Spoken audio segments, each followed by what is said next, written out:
तो आज हम बात करने वाले हैं पाउलो कोएल्हो की एक बहुत ही मशहूर किताब द पिलग्रिमेज के बारे में। देखिए, ये सिर्फ एक किताब नहीं है, ये एक सफ़र का नक्शा है। एक ऐसा सफ़र जो हमें हमारे अंदर छिपी ताकत तक ले जाता है। कभी सोचा है कि जिंदगी की सबसे बड़ी नाकामी, सबसे बड़ी हार ही हमारे असल सफर की शुरुआत हो?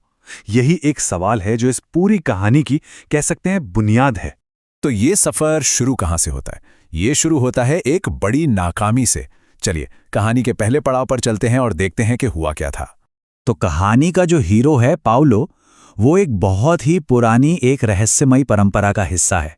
और वहां अपनी महारत का जो प्रतीक है, उसकी तलवार, उसे हासिल करने में वो नाकाम हो जाता है। सोचिए जरा, ये उसके लिए कितना बड़ा झटका रहा होगा। एक ऐसी हार जिसने उसे शायद अंदर तक तोड़कर रख दिया।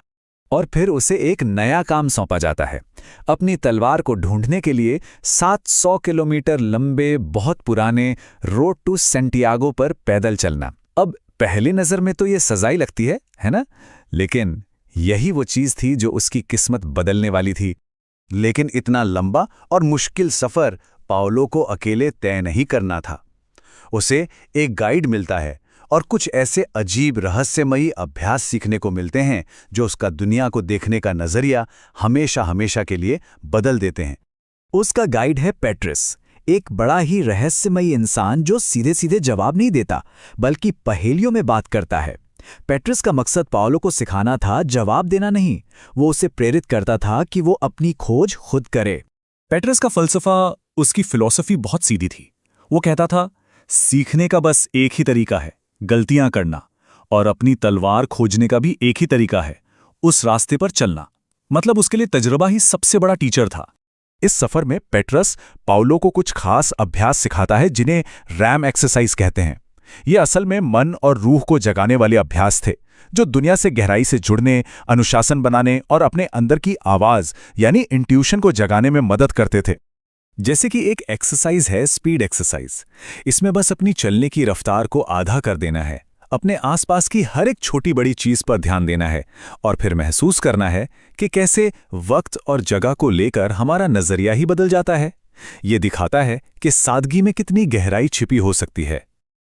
लेकिन ये अभ्यास सिर्फ बाहरी दुनिया के लिए नहीं थे, असली लड़ाई तो अंदर चल रही थी। ये सफर जिस्मानी कम, ज़हनी ज्यादा था। तो चलिए अब बात करते हैं उन अंदरूनी लड़ाइयों की जो पाउलो को लड़नी पड़ी। असल चुनौती बाहर के मुश्किल रास्ते नहीं थे, बल्कि मन के अंदर बसे डर और शक थे। ये सफर असल में अपने ही डरों और अपनी ही शंकाओं के खिलाफ एक इम्तिहान था। इसका सबसे अच्छा उदाहरण है कुत्ते के साथ उसकी लड़ाई। अब ये कोई असली कुत्ता नहीं था, ये तो पाउलो के अपने डर का ही एक रूप था, एक प्रतीक। इस दानव की ताकत थी भ्रम और डर, और पाउलो का हथियार क्या बना? प्यार और स्वीकारती। उसने अपने डर से लड़ना नहीं बल्कि उसे स्वीकार करना सीखा।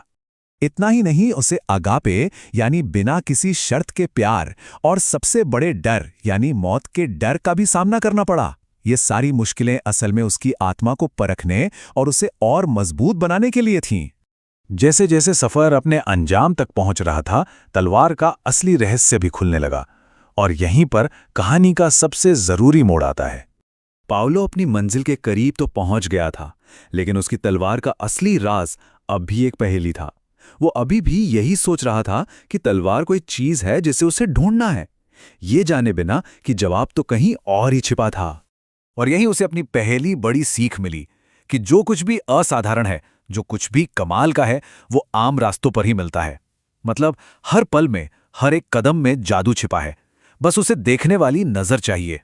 दूसरी सीख ये थी कि सच्ची महारत मुश्किल नहीं बल्कि बहुत सरल होती है।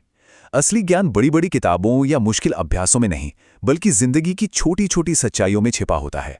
और फिर आई सबसे बड़ी, सबसे गहरी और सबसे शक्तिशाली सीख कि जिस तलवार की तलाश में वो इतनी दूर भटक रहा था, वो तो हमेशा से उसके अंदर ही मौजूद थी। असल में तलवार कोई चीज थी ही नहीं, वो तो वो समझ, वो हिम्मत और वो आत्मज्ञान था जो उसने इस पूरे रास्ते में कमाया था। असली खजाना सफर खुद था, मंजिल नहीं। तो फिर इस पूरी यात्रा से हम क्या सबक सीख सकते हैं? चलिए उन मुख्य बातों पर एक नजर डालते हैं जो इस कहानी को इतना पावरफुल बनाती हैं। इस कहानी से कुछ बहुत जरूरी बातें पता चलती हैं। पहली, सफर मंजिल से कहीं ज्यादा जरूरी है। दूसरी, अपने मन की आवाज को सुनना चाहिए, वही हमारा असली गाइड है। तीसरी, मुश्किलों को आगे बढ़ने के मौकों की तरह देखना चाहिए। और चौथी, असली ताकत सादगी और खुद को जानने में ही है। अगर देखा जाए तो हम सब अपनी अपनी तीर्थ यात्रा पर ही तो हैं। सवाल बस ये है कि वो कौन सी तलवार है जिसकी हम सबको तलाश है।